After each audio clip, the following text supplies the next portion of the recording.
அரசியல் ரீதியாக குழப்பம் ஏற்படுத்தவே அமலாக்கத்துறை சோதனை நடத்தப்படுவதாக திமுக சட்டத்துறை செயலாளரும் மாநிலங்களவை உறுப்பினருமான என்.ஆர். இளங்கோ தெரிவித்துள்ளார். சென்னையில் செய்தியாளர்களிடம் பேசிய அவர் 2013ஆம் ஆண்டு வங்கிகளில் பெறப்பட்ட கடன் சம்பந்தமாக சோதனை என்றும் 12 வருடங்களுக்கு பிறகு இதை அமலாக்கத்துறை கையில் எடுத்திருப்பதாகவும் குற்றம் சாட்டினார்.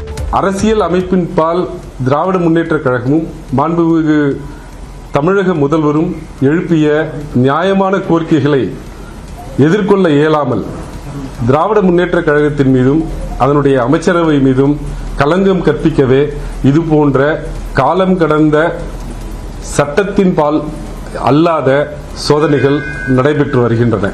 இந்த சோதனையை சட்ட ரீதியாக எதிர்கொண்டு வெற்றி பெறுவோம் என்றும் என்.ஆர். இளங்கோ தெரிவித்தார்.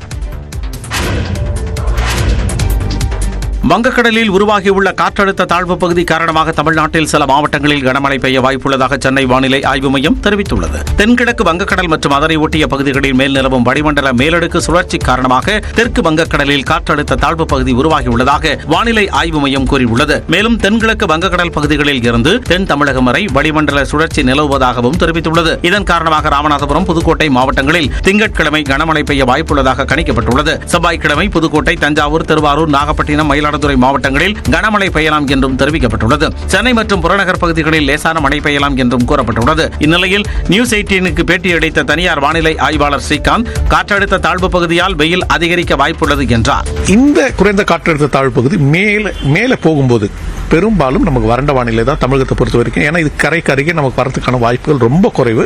மத்திய வங்கக்கடல் பகுதியிலிருந்து அங்கிருந்து நேரம் மேலே போறதுனால பெரும்பாலும் வறண்ட வானிலைக்கு தான் வாய்ப்பு இருக்கும். சென்னையில் 104 டிகிரி ஃபாரன்ஹீட் வரை வெப்பம் பதிவாக வாய்ப்புள்ளதாகவும் ஸ்ரீகாந்த் தெரிவித்தார்.